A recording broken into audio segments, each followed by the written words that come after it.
Welcome to the Banana Breakdown Podcast, your inside look at all things Banana Ball through player interviews and game breakdowns. We're your hosts. I'm Brandon, and I like to go bananas. I'm Sammy. I'm the life of the party. And as always, go party animals. Got a glove and a dream. What a play by that kid! Oh, it's Brandon! No way!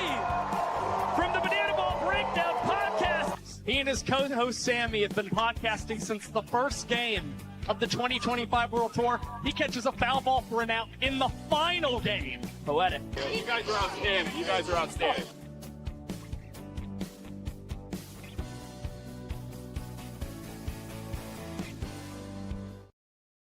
Hello, everyone. Welcome to the fan takeover of the Banana Breakdown Podcast. Today, we are answering all of your questions, so leave them in the chat. Yeah, we are live on YouTube and only YouTube because we just realized that we can't go live on X. So sorry about that. If you're on X, you aren't seeing this. So that's totally my bad. We used to have premium, but then I stopped paying for it. So that's on me. No worries. But yeah, so we're live here. We got a bunch of questions that you guys submitted beforehand on Instagram and other social platforms. And then we've also got a ton that have been flooding in the comment today. What's up, Pats fan? Glad to have you here. Today, we really wanted to highlight all of you. It's been crazy the past couple of weeks with these live streams. We've been doing these takeover episodes, interviewing a lot of players and coaches, and we haven't been able to interact with the chat as much as we would have wanted. So today is all about you guys. We're going to be pulling up literally as many comments as we can as we go throughout this, answering as many of your questions as we can, and just having a lot of fun. Yeah, you had some amazing questions. There's some questions about the season, some questions about us, some questions about the experience of going to a Banana Ball game. Just a lot of really great questions that can't wait to really just break it all down and really just talk with you guys. You guys are the reason why we do this, right? Like, we love Banana Ball, but we love interacting with you, and so we're just really excited to talk with you guys today because again, just like Brandon said, it gets a little when we have interview after interview, we can miss out on some of your guys' comments, and so we're excited to just go comments only today. So excited for it. Yeah, and then just a quick look ahead at the next little bit. Next week, we've got a recap of the year, going over everything that happened this year, kind of a look back, telling a little bit of our story about how we started the podcast. The following week, we'll have Brett Loftus to help tell the story of what's going to happen in 2026. Both of those are pre-recorded. We will not be going live on Christmas Eve or New Year's Eve, but they'll be dropping on this channel on the next 2 Wednesdays. And then once January starts, we're back to takeovers. We've still got firefighters, tailgaters, Savannah bananas, and so much more. So it's going to be a great time. Yeah, I know that you guys want nothing more than to spend Christmas Eve with us, but sorry, we will not be going live. It'll be a pre-recorded video for that one and the week after on New Year's Eve. So yeah, but those, make sure to still watch those. If there might be some questions that we don't quite get to today, some questions that you might still have, next week we're going to go really deep into everything that happened this year. It's a really good question where we're actually going to be getting interviewed by our buddy and producer Cooper. So he did a really great job interviewing us, and can't wait for you guys to see that one. Yeah, so on that note, we will bring Cooper on briefly. This is our producer, Cooper, NAIA ball college player right now, and he helps us out with the podcast. So welcome to the show, Cooper. What's up, guys? I love being here, and I love working with you all. Awesome. We appreciate it. So Cooper's going to be in the chat. You'll see his name answering to some stuff as we go through. He'll highlight some of the top questions, and then maybe we'll throw him on the live stream here for a little bit. There's a couple questions that he can jump in and answer, but we'll talk to you in a minute, Cooper. Sounds good. Awesome. Well, yeah, I saw a couple comments here. We all want to spend Christmas Eve with you guys. I get that. I wouldn't want to go live on Christmas Eve or New Year's Eve either. No worries. And then this one. Is Cooper a secret agent as well? I don't know. We'll have to see. He is the secret agent. We needed a little bit of backup because the firefighters weren't able to pull it off. We did all we could to get them to the championship, but our secret agent powers weren't enough to get them all the way there. So maybe Cooper can help. Wait. He said shh. Okay, we'll stop talking. But yeah, so there's a bunch of comments in here. We'll get to some of them. One of the things I wanted to call out here, Pats fan, when was the first time y'all heard about Banana Ball? We heard about it last year, about a little bit over a year ago today was when we found out about it in October. And we will go into all of that in next week's episode, talking about how we got here, how Sammy and I met, we're brother-in-laws, and a bunch more. So there's a lot of fun stuff there, but I think we jumped to some Instagram comments. Yeah. So there's some great comments on Instagram. We got some messages as well. So yeah, we'll get into all of those. Take it away, Brandon. What? Take your pick. Awesome. What question do you want us to answer? So we have on Instagram Dax921. What stadium and city are you most excited to see Banana Ball played in next year?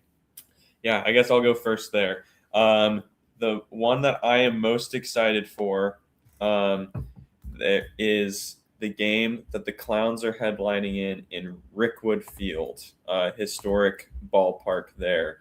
That is the one I'm most excited for. I'm so excited for the Clowns with all of the history that comes with that club, and I'm excited to see how they incorporate the history into their headlining games, and for them to play at that historic field in Alabama is just going to be awesome. So really excited for that one.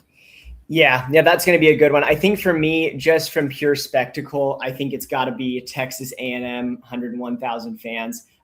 They released today that they sold out the other one. I think it's Neyland Stadium, sold out 100,000 fans. So I like those ones for the spectacle. But yeah, I really like those ones and seeing where it goes. Another honorable mention for me is the Party Animals headlining game at Boise State's stadium. That one is going to be awesome on the blue turf. That's going to be really, really cool to watch. Yeah, anytime it's a football game or a baseball game on a football stadium, it's great. But on the blue turf, it's going to be even better. I had one of my friends lives in Idaho, and he messaged me the day after the selection show, and everything was posted, and he's not a Banana Ball fan that I know of, but he messaged me. He's a big Boise State fan though, and so he messaged me and was like, "Any way you can get me tickets to this?" And I'm like, "Sorry, I don't actually have any way of getting you free tickets here." So yeah, it was funny, but really excited for all those fans in Idaho that are going to get to see that one. So. Yeah, that's one that I'm excited for. And seeing Coach Viro has been posting a lot of stuff on Instagram of them looking at all these football stadiums, scoping it out. Where are they going to put the nets? How are they going to create the stadium? So they're doing a lot of that legwork in the off season, getting ready for that. So that'll be fun to see. Before we go into a couple other questions, we have an announcement that we wanted to make. And so I'm going to pull it up on the screen here. But the big deal right now is we have a new logo, and we also have Banana Breakdown hats. So now available, Banana Breakdown hats embroidered on the front with our brand new logo, and they are available in the store right now. The merch link is in the description below this video right now. So go check them out. I'm super pumped. Yeah, I love this logo. I think that it looks a little more official, but don't worry. This logo is still going to be around. These are the shirts for all of the different teams' colors. So we love our historic logo, but I do think that this one looks cleaner, and hopefully you guys like it as well. We got some shirts and hats. I cannot wait for my hat to come, because that is gonna be awesome. I'm gonna wear it everywhere. And yeah, so we're super stoked for that. Hopefully you guys like that logo.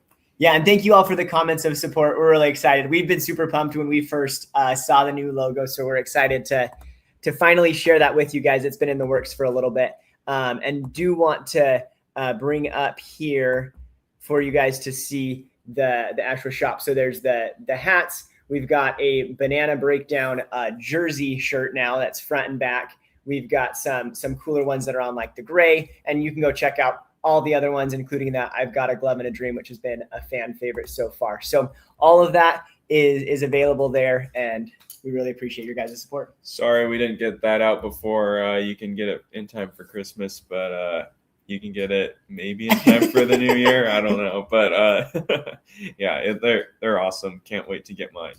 Yeah. And so as we go through this, any other questions, leave them in the chat. We're really excited for that. Absolute fire, says Eli. Kiki, awesome. Congrats, guys. Thank you. And JM Powers, yes, we can order them as samples, but we have to pay for the cost of them. So, of making them. Yeah. So, and Caroline, love the Got a Glove and a Dream. Thank you. That we've seen a lot of people really enjoying that one. So that one's a lot of fun as well. But yeah, let's go into another Instagram comment. There were some really good ones there. I wanted to see this one right here. Do you want to do that one? What the? Oh yeah. Okay. What are your day jobs? So I'm a business analyst. I work in data day in and day out for a printer company. So data stuff is what I live in, which may make sense if you've watched any of the episodes and see me work with spreadsheets. That's what I do all day at my day job. So yeah, and then I work for a pest control company. I'm a termite technician, so my days are super long and manual labor. And I wasn't expecting to do that, but that's just kind of where I ended up because I can't sit still. So I can't do Excel spreadsheets because I have to be up and moving. And so yeah, that's what we do, and it kind of drives Brandon crazy because I literally can't text while I'm working because I'm going all the time. So yeah, it's kind of fun. Sorry, I gotta pull this one up. Eli, would have been funny if Sammy worked at a rodeo. If you know, you know. Yeah. You're gonna have to dig deep to find that that story that Eli is talking about. Long story short, I was at a rodeo and some drinks were spilled on my brother. So anyway, it's a long and fun story. I don't even remember how I ended up talking about that during a live stream. But I think that was just a late live stream. Those are the days where we did super late. I mean, we're going to go back to doing this because the season's going to come and we're going to be doing post-game live streams. But just those were the days. You know, we have pre-planned stuff, interviews and everything right now. But during the season, you have no idea what's going to come out of my mouth because I am just excited after games, pumped up, while also being exhausted from staying up. And so you just never know what you're going to get. So, yeah, that's the background there. Yeah, and so then to answer this, Pat's fan, yes, Sammy's rants are real. They do happen, and they happen more frequently when it's late at night after a game. But yes. Yes, we'll get back to that, I'm sure. Yeah, and then this one, we'll go deeper into this one probably in January, February, as we get closer to the season, get some of the preseason stuff. But Pat's fan, who is the best contender to win the Tour Championship? So, okay, Sammy's got his pick in. It's the Party Animals. They're the team to beat. Everyone's chasing them. It's pretty clear in my eyes that they're bringing the entire team back. They don't need to do any sort of adjustments obviously they're going to do some adjustments, but they don't need to do any sort of, chemistry building during the off season. They all know each other. They know how to play. The whole team's back. Everyone's chasing them. And so you're going to have to take down the Kings of Banana Ball in order to contend for a championship. So it's the Party Animals. Yeah, I have a hard time with this one because it changes every time I think about each of the teams. I'm like, oh yeah, they got a stacked lineup. I think they'll be in a good spot. I said before, and I'll probably just have to stick with this throughout the postseason is Coconuts. I'm really hoping that the Coconuts can pull it off. Got a fun team, got some visitors, and they also got some legacy guys that are going to be pulling into them. So those are our picks, and we'll do some bigger breakdowns. Cooper's working on some fun graphics to kind of pull together some of that to make it look really good as we do our preseason talks. But going to another one on Instagram, Ansley Banana Ball Lover says, what do you think of the shakeup to the Bananas roster? So this one is really interesting because they basically kept, after they took their 11 guys from the fan picks and the coaches picks, they kind of didn't pick really anyone else. And so they kind of went for the new guys building. I think number one, it's because they're chasing those guys. They're chasing the Party Animals. The lineup that they have lost out to the Party Animals. So they're trying to do a shakeup. One of the best things that I heard was Coach Gillum and Coach Byro. They did a video on Instagram talking about it. And the first couple picks that were solid pitchers coming into the draft, they picked, I think it was like left-handed pitchers because there's a lot of left-handed party animals batters. So they were literally building their lineup to combat the known winners of the party animals. So I'm super excited to see where it goes. I think they've got a solid squad, but we'll see where it goes once the season starts. I've been thinking about this one a lot. Obviously, the 4 main teams, they got to keep 11 guys. And so the core is there for all of those teams. The only completely new teams are obviously the brand new ones, the Clowns and the Coconuts, right? But I am a little worried that the Bananas made some drastic decisions in order to chase the party animals with shaking up their roster maybe a little bit too much. Obviously, there's a huge influx in talent that's coming in this draft. So they wanted to pick up those guys, but the team's pretty different, and so they were right there. They won the regular season. They were the 1 seed, and they lost in showdowns. They split the series against the Firefighters. Lost in a walk-off outside the park home run showdowns thing, like kind of they were right there, right? Like they could have played in that championship game if just one play goes a different way. Like they were that close. And so for them to kind of it just really seemed like it seemed like they were acting like they were farther behind than they really were.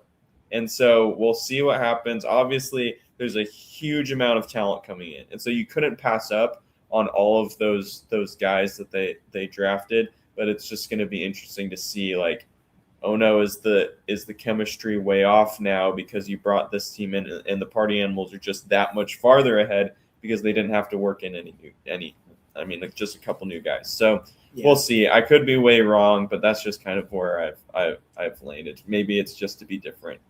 No, Brandon said something, and I just wanted to go the opposite. That's how this podcast started. No, I think that those are valid points. My one counterpoint there is I don't have the numbers in front of me. I wish I did. The party animals crushed the Bananas in their one-on-one games. The party animals led by a good margin, and the reason why the Bananas were able to overtake in the season overall is because they were playing a majority of games at the end of the season versus the Firefighters. So I think that there's in that one-on-one party animals versus Bananas, they still came out on the bottom. So there's that to be said. That is true. However, yes, being actually the number one team going to the playoffs, then yes, it could be very drastic. They're number one by a half game. But yes, they still were the ones.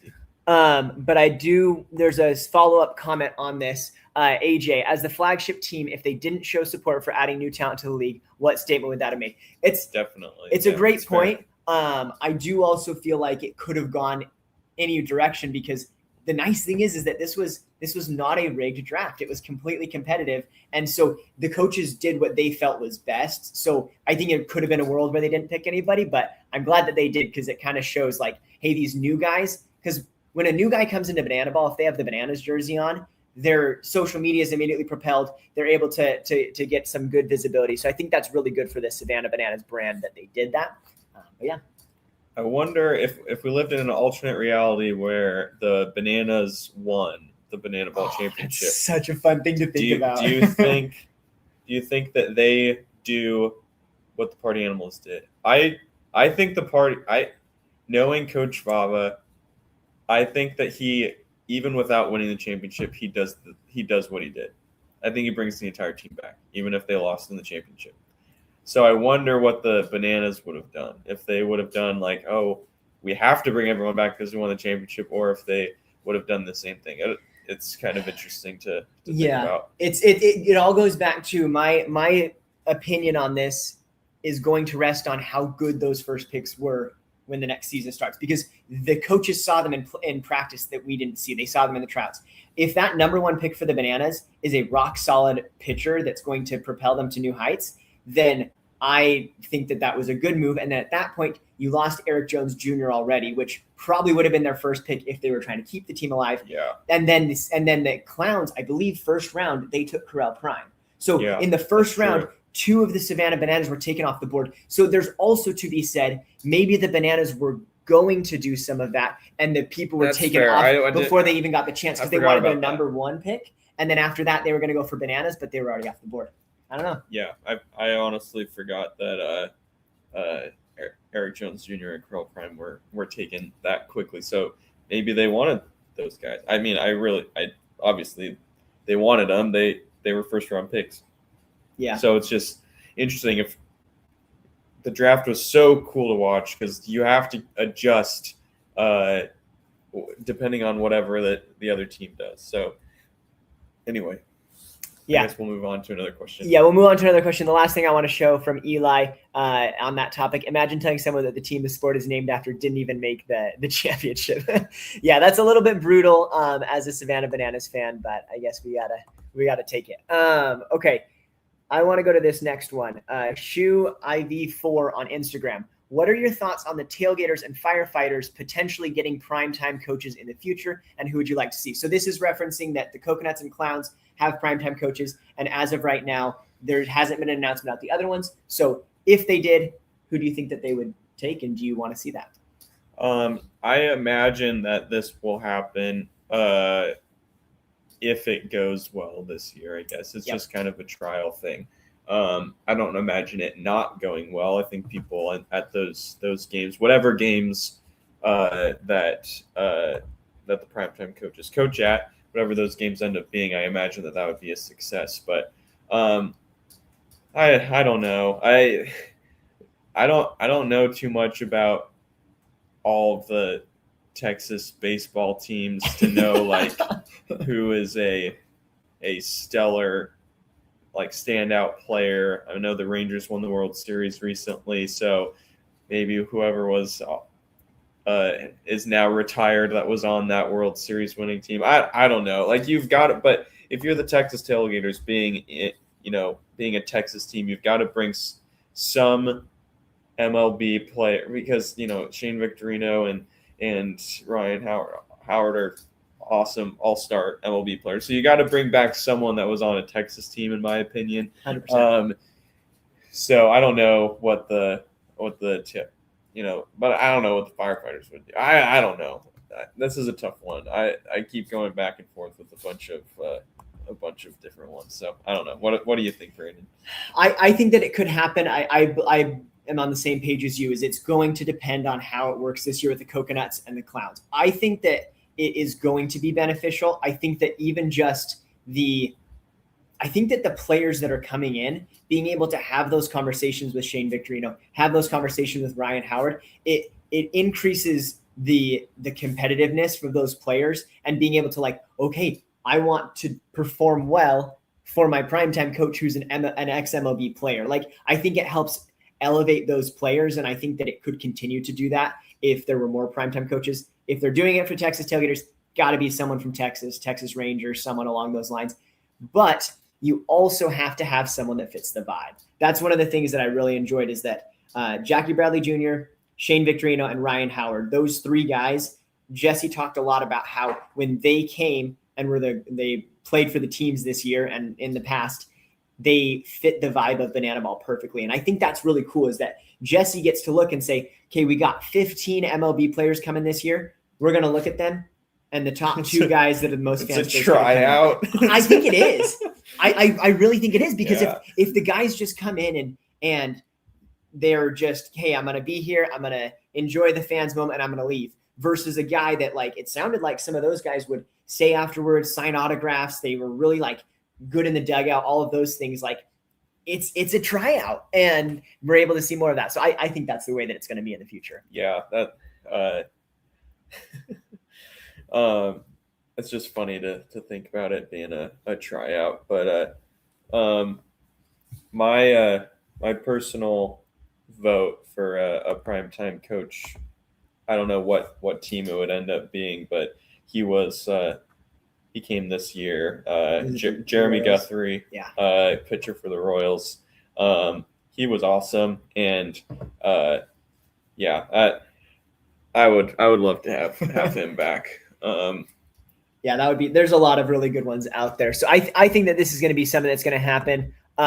Eli, unfortunately, Sammy and I will not be the primetime coaches. I appreciate the faith you have in us, but I think the teams would be in a lot worse spot if we were in the coaching box. So I don't see that happening. Yeah, there's a reason why we don't make any sort of decisions and we just talk. Yeah. And then AJ calling back to the draft conversation. Val Perez on the Firefighters coaching staff was a mercenary, loving her being cutthroat. Yeah, it was crazy seeing her take Eric Jones Jr. right off the bat, taking Armando Becerra from the Party Animals, like so many of the players. And I think that the Firefighters got a much better staff going into next year. Awesome. Vomac Becca. What rookies are you looking forward to watching in this upcoming season? And again, if you have questions, put them in the chat and we'll pull them up as we go through. I mean, just to be a little biased, everyone that's come on the show already, I'm excited to see them. I think the number one is got to be the second overall pick. I mean, can you count him as a rookie if he played for the Visitors? Yeah, I think so. Yeah, they played 5 games. Yeah. Yeah. Drake Fontenot. I'm really excited to see what he can do with the Coconuts as their kind of go-to starting pitcher. So yeah, I'm excited for him in particular. He was amazing with the Visitors, and he's a great guy. It was super fun to have him on the show. And so, yeah, that he's my number one. Yeah, and then another one is that we've also had on the show, Ben Parker for the Coconuts, bodybuilder, and he can rip the ball super far. So it'll be really fun to see what he does. And he also apparently can do a backflip, catch. He can ride a unicycle. So he'll be a really fun player to watch on the Coconuts. So yeah, there's a lot of really good ones coming. That's a great question. Comment here before we go to the next question. Eli says, aren't the Firefighters supposed to help people, not steal from others? Dude, you're right. I don't know if we can be secret agents for the Firefighters anymore if they're going to be stealing from people. Oh, yeah. So throw that one up. Okay. JM Powers, I never made it past T-ball. I'd be a horrible coach. I also never made it past T-ball. I have a. Should I tell the story? Tell the story? So recap before this happens is this was an episode number 1 of our podcast. Sammy told it, so you can see the other telling, see how different the story is. But here we go. I don't know how many people remember this story, so I'll just tell it now. This is when I stopped my baseball career. I was in T-ball. I was playing shortstop. No. I was in the outfield. The kid was playing shortstop, and this kid had to go to the bathroom. And so he needed to go to the bathroom. So my coach was like, "Hey, just come up." Like, why? Obviously, why was I even doing in the outfield? It's T-ball. The balls don't go out that far. So, I go up to shortstop because the kid had to go to the bathroom, and so I'm just there. And the kid comes back, and he is so mad that I took his spot. And he just comes up to me, and he punches me right in the gut. And it knocks the wind out of me, and I am just crying. And the kid gets in trouble, and he starts crying because, it's T-ball, and we're 5 years old, and everyone's crying. And he ends up not being allowed to bat for the rest of the game. I just don't want to play baseball ever again because I don't want to be attacked when I'm just trying to do what the coach says. So yeah, that's why I stopped. But just imagine if that kid wouldn't have punched me in the gut, I would be. You'd be teammates with Jake Skoll right now. Yeah, I would. And on the vein of traumatic T-ball stories, Kiki in the chat says, my mom took me to one of my T-ball games and I was crying under her chair because I just wanted to go home. I was 5 years old. She never took me back. I love these T-ball stories because, yeah, there's something about T-ball that's just so special. Well, the same week that happened, my brother got... Good gosh, yeah. Sammy, your childhood sounds absolutely wild. Yeah, it was. The same week that this happened where I got punched in the gut, my brother got hit in the face with a ball doing coach pitch. So goodness gracious. His own coach nailed him in the face with the ball while he was pitching, and so he had a black eye. So that was the end of the the Collier baseball players. So there you go. Yeah. So Cooper says, I tried baseball for the first time in 2013, and I guess I liked it. Yeah, it's going pretty well for you. So and on glad that you stuck vein, with it. I think we had one comment that came in here that Cooper in particular was really wanting to answer. So we'll pop Cooper on for 1 second and then get back to some of the other questions. So leave them in the chat if you got them. Here we go. Okay, Cooper. So I got this question from JM Powers 83 about the Pop-Tarts Bowl. So with the introduction of the college football playoffs expanding to 12 teams, they took the original 6 bowl games, the Rose Bowl, Pop-Tarts Bowl, or not the Pop-Tarts Bowl, sorry, Rose Bowl, Fiesta Bowl, Sugar Bowl, Cotton Bowl, Peach Bowl, and Orange Bowl, and they implemented them into the playoffs. So as soon as all those teams get to past the first round, the last 6 teams will play in those bowl games. So all the other bowl games that are out there are just teams that got 6+ wins. The Pop-Tarts Bowl is a higher end bowl game. You have your tiers of bowl games. It's a higher end bowl game because like you have Georgia Tech and BYU, who were the top teams in the ACC and the Big 12 who didn't end up making the playoffs. So they will play in the Pop-Tarts Bowl. That's why it's one of the bigger bowl games. Yeah, this got brought up because people know that I'm a BYU fan, and so I was sad that they ended up in the Pop-Tarts Bowl. But it's probably the most fun one. They 100%. They have an edible Pop-Tarts mascot, and the whole thing is weird. The Pop-Tarts Bowl trophy is an actual toaster. That's the best. Yeah, that's the best part. The whole thing is just wacky and fun. It's kind of pretty close to Banana Ball, honestly, with all the gimmicks, like all the weird stuff that they do, and it's funny. Well, maybe the Banana Ball championship trophy should now have a banana, like a true real banana. I thought I saw that. Remember? Are you bringing that up because I said that? No, when we were at the championship game, I swore that the Banana Ball trophy, when I saw the party animals holding it up, I swore that there was a real banana on it, but it was not. It was not real. Because I was laughing. It's like, that's hilarious. They just like stuck a real banana on there, but it was not. Yeah. Well, thank you, Cooper, for jumping on and explaining the Pop-Tarts Bowl to everyone that doesn't understand it. Of course. Awesome. Well, let's get back to some of the other questions here. And again, Cooper is our back-end producer. He's helping with some of the comments as they're coming through, and he's also a college baseball player. So really appreciate all of his help. JM Power says the same thing. Thank you. It was a little dark in the stadium, okay? And yes, exactly. That's what it looked like. Okay, everyone's seeing it. Yeah, it looked like it was gonna fall off. Yeah. It did look like it was attached by a tiny piece there. So exactly. Thank you, everyone. And there was, I think it might have been, there we go. So JM Powers sent us a message on Instagram with some of the details, but this pretty much sums up the question. So what is the experience like when you go to a Banana Ball game? Because I got tickets to the Yankee Stadium game, and it's going to be my first Banana Ball game. That is so awesome. So exciting. So awesome that you're going to your first Banana Ball game. What to expect? You can get there. You can get there fairly early. You don't have to. But if you want to experience the whole thing, there's the Before the Peel show, and everything. Do you know what the times those are all at? Because the game always starts at 7. I don't remember what all the times are. Yeah, so they'll send out the details for the specific, because it sometimes varies by like a half hour, but it's basically like when you first get there, all the players are out from one team to sign autographs. Then they swap. The next team comes out to sign autographs.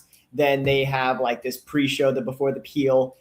In that area, there's merch you can buy. There's sometimes food trucks, all those kind of things. And then they just little things happening. And then they open up the gates. You typically can get back into the stadium like an hour and a half to 2 hours before the game starts. They do other crazy stuff on the field. There's just a lot of stuff. So yeah, if you're going to go there, the biggest thing I would say is just come prepared. Make sure you're getting enough water. Make sure you're getting enough food, because that was something that we struggled with at the Anaheim game. No, you struggled. I struggled with it. I'm used to being out in the heat, and it's Arizona heat, and I was like, "Come on, man, it's not hot in LA or in Anaheim. Come on."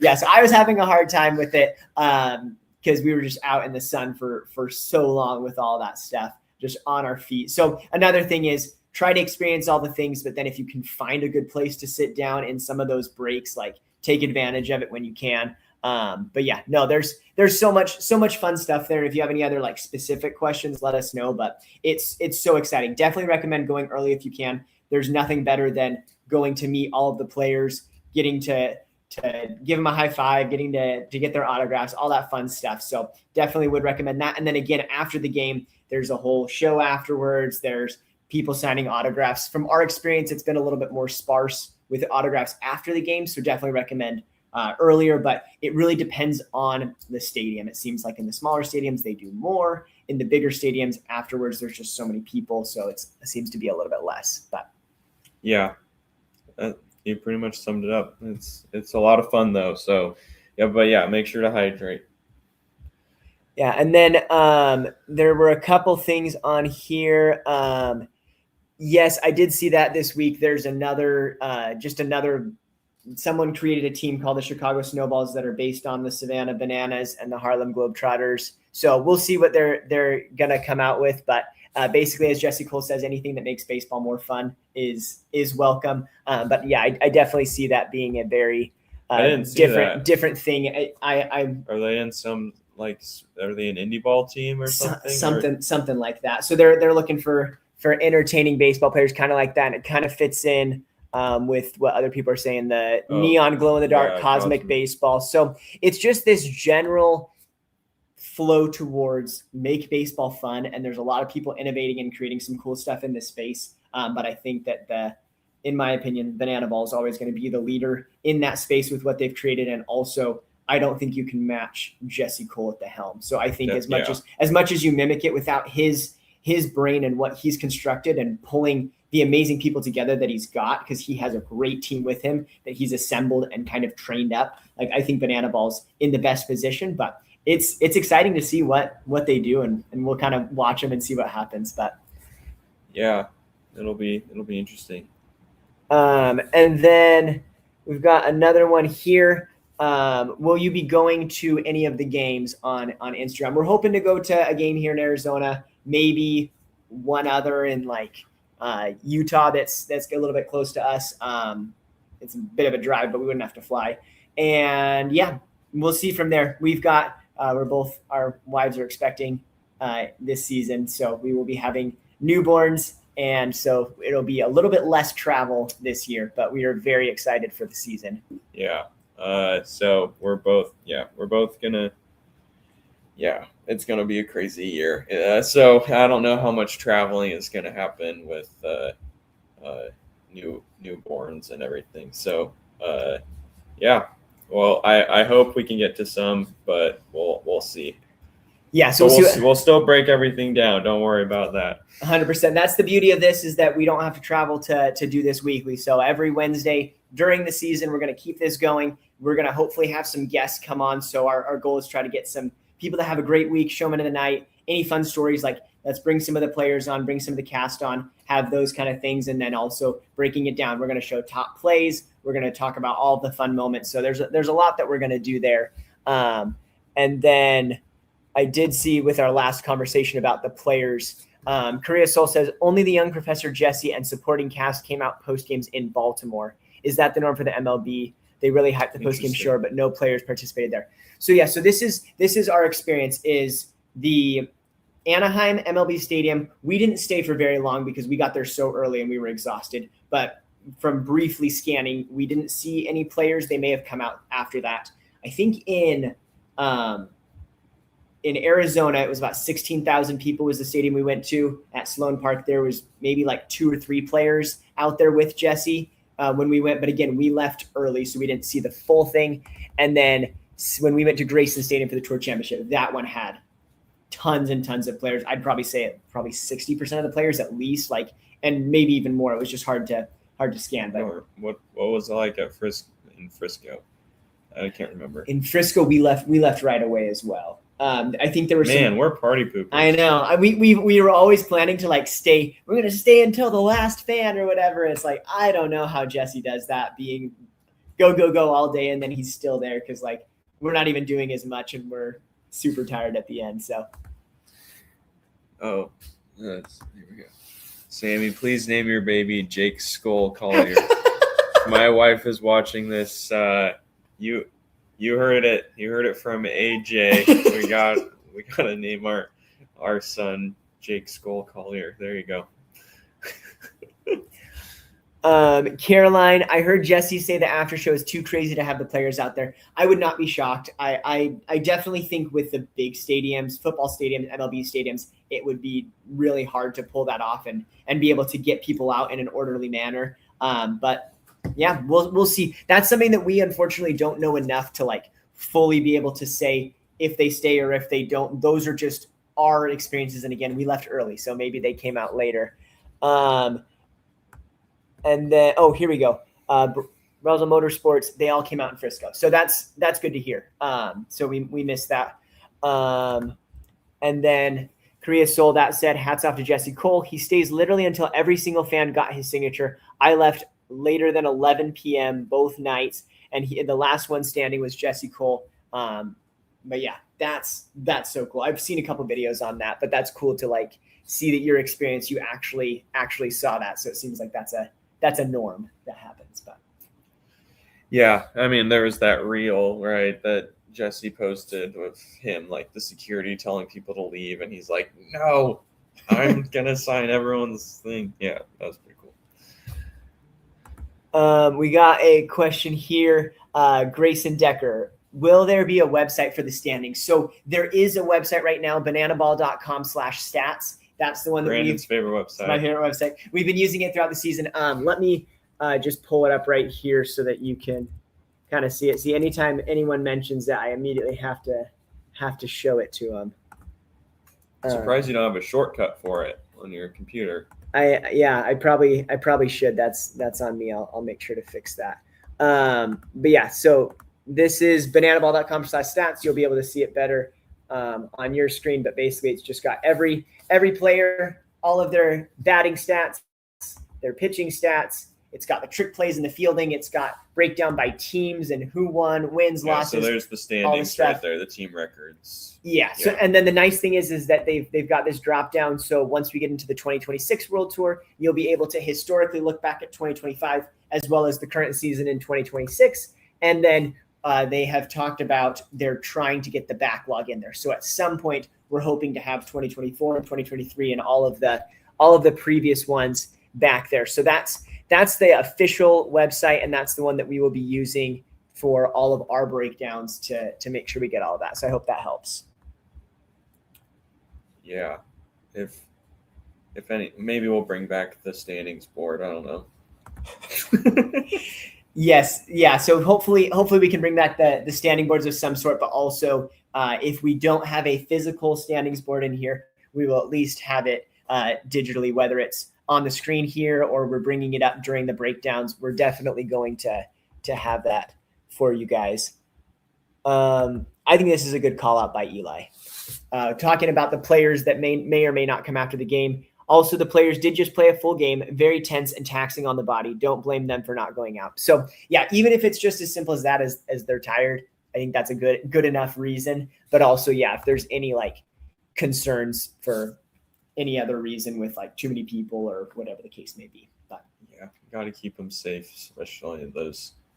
It's kind of crazy with the amount of people that are there and the amount of fan interaction. There's a reason why they're in other leagues they keep players away from fans. You don't want one crazy person to ruin it for everyone. So yeah.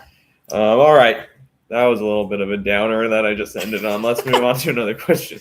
Okay, so this one is really fun. So Bananaland UK, we have a question. What did you think about the overturned bunt call by firefighter Isaac Parra against the Bananas in the latest season? So we broke this one down, I think, it was either the week after or it was a post-game live stream. Looking back on it, I kind of wish that it would have stood. I kind of like the idea of someone getting thrown out for a bunt call. So I hope it happens in the future, even if it's like an all-star game against a college team that doesn't remember the rules or something funny. I just love the idea of someone actually getting thrown out, because the bunting rule, the no mound visits, no stepping out of the box, they don't cause the game. They change the game a lot on the back end, but it's not a visible change that you get to see. So I always like when that kind of stuff happens. But It was a bunt. yeah. So, but the official ruling was basically if you don't put your hand up on the bat to block it, it's not considered a bunt in banana ball standards. Yeah, it was a slap. But it kind of felt like a bunt. So anyway. Eli says he remembers that live stream. It was just chaos after this discussion. Yeah, that was a really fun moment. I remember that one distinctly because Ty Jackson was mic'd up, and so you got his immediate celebration of like, yeah, throw him out, and then you got Andy Archer running up to the umpire Vincent Chapman and like so excited for that. And yeah, it was same live stream as the rodeo story. Dude, how do you know that? That is awesome. I don't even know that. I don't know. I can't fact check you or anything. That may very well be the case, but that's crazy. That is awesome. All right. What? Any more questions or? Yeah, let us know if there's any other ones that you guys have. That's most of the ones that we had from Instagram. So we'll kind of see if there are any other ones that come in here. But mostly of all things, yeah. If you have questions, put them in the chat. We are so grateful for you. So excited. We're super excited that in this offseason we're able to do things like pull out this new logo. We're super pumped about it. And again, this old logo is staying. This will always be part of Banana Ball. These shirts are still available. But the new one, we're excited for what it can bring to the podcast, taking us to the next level. And also with this, we're continually growing and changing, and we appreciate your feedback and support along the way. And we are really excited to see where all of that goes. But really appreciate everyone being on here tonight. And hopefully we've got a couple more questions that we can jump into and break down for you guys. Yeah, definitely. I zoned out there. I don't know what you said. No worries. But yeah, so there's a lot of fun coming in next season. And just a little bit of a highlight, we're going to be wrapping the live stream in probably 10 minutes or so, because we are going to be filming our look towards 2026 episode. So there's a lot of fun stuff that's going to be had in 2026 with the league, all of those things. So we'll have a dedicated episode talking about everything you can expect in 2026. Will the new logo have team color variations? Probably no is the answer, but maybe yes. Yeah, we have to see what it looks like first with the colors to see if it fits. I like it better with, at least right now in my mind, like we'll mess around with it, but I like it with just this, and then this one can have different color variations is kind of what we're thinking. So we'll see, just to have just get a little background there. Yeah, you got some backlash already, Sammy. Kiki, I don't like the yellow, pink and black. Thanks Cooper. Yeah, and then Cooper says he's running through some. So yeah, we're looking at all the options there, but please give us that feedback. We'd love to hear what you guys want to make sure that we get that for you guys. Yeah, so Caroline, I was so sad Kellogg didn't, or Isaac Para, maybe you're referencing, didn't make it back. Don't know where Kellogg's at. Yeah, that's the really sad part about the draft and about those things, is that there were some players that made really good fans first moments, players that had a really good impact on Banana Ball that unfortunately are not coming back. And that is unfortunately a part of the sport. It's a part of every sport, is that you have a limited contract. And I'm excited for the growth of the sport and the fact that we have much bigger competition, but it is sad to let those guys go. But yeah, sorry, you were laughing. Was there a good comment that came through? Yes, it's just this one. Sammy of your cover from BYU's thrashing. Watch it, man. And we might have to kick you out of the chat if you bring that up. I'm just joking. Yes, I have recovered. We're going to the Pop-Tarts Bowl, the best bowl in the world. We're Gonna beat Georgia Tech in the Pop-Tarts Bowl. I'm excited for that. Yes, I've recovered. Texas Tech is gonna win the national championship. You heard it here. They're the best team in the country. And then calling out the conversation with the logo, Pat's fan, black and pink is better. Courtney gave her support. Kiki speaking the truth. So we got some fans there wanting to know black and pink. So we'll kind of see what's going on. And Caroline, you're welcome. We appreciate it. We appreciate your support and giving these comments. And that's our hope with these live streams, is that we can answer your questions, be here for you guys. And as we go forward with the takeover episodes, we're going to try a lot harder to, hey, we had this interview with the coach of the Clowns. Now we're going to take 5 minutes and really answer some questions, get into your comments, because we really enjoy this feedback loop and being able to talk to you guys. So you can expect that on future live streams. We'll do our best to get to as many of them as we can. Yeah. I did have one, if we don't have any more questions, I did have one thing that I kind of wanted to bring up. That's kind of a fun, Go for it. Fun conversation. I promise this is going to come back to Banana Ball, but I got it. That Adam Silver, the NBA commissioner, didn't announce. He just kind of teased something last night after the NBA Cup, where he said that because the NBA Cup, for those of you that don't know, is a weird in-season tournament that the NBA is trying out. So like it's in the middle of the regular season. There's this single elimination tournament that happens, and then kind of like what Banana Ball is doing with the Banana Ball Cup or the Banana Ball Open. Yeah. And so that one is cooler. The Banana Ball one is cooler because there's actually some impact to the postseason. The winner gets an automatic postseason spot, right? It's crazy. So that's awesome. So there's like some serious stakes to that. This one just kind of doesn't mean anything. Anyway, he teased that they're going to they might have the championship instead of just playing in Las Vegas. No one's really going to the games. It's a weird neutral site location, and for the NBA doesn't really do neutral site stuff. But he teased going to his like storied college arenas for it. And I was thinking about this, about how the NBA is kind of like copying what has made, or thinking about it at least. They haven't announced that they're going to do this. It's copying what makes Banana Ball so special, right? By the barnstorming nature of Banana Ball, where they go to these historic locations and they go to people, like go to fans, meet them where they're at. And not only that, but like celebrate the sporting history of the town that they're in. It just made me think about that. And I was listening to the Eye on College Basketball podcast today, the CBS's college basketball podcast, and Gary Parrish and Matt Norlander were talking about what stadiums or what college arenas they would think the NBA Cup should go to. And Gary Parrish brought up this cool story of he grew up around Memphis, and Memphis doesn't have a professional baseball team. And when he was growing up, they didn't have any professional sports. And when he was growing up, they had this just random exhibition baseball game that came to Memphis and played in a stadium there. And he still remembers that to this day, like how meaningful it was.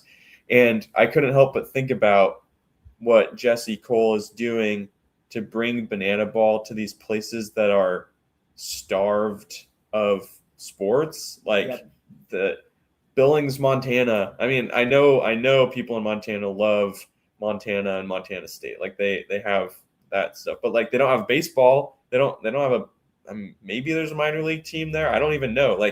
But they've got to have some. Obviously, there's a baseball stadium. They're going and playing there. But Billings, Montana, tiny stadium, but they're going there, and these people that are seeing seeing Banana Ball come to where they are. That's how you create lifelong fans. Just like how, like if you see the NBA Cup come to a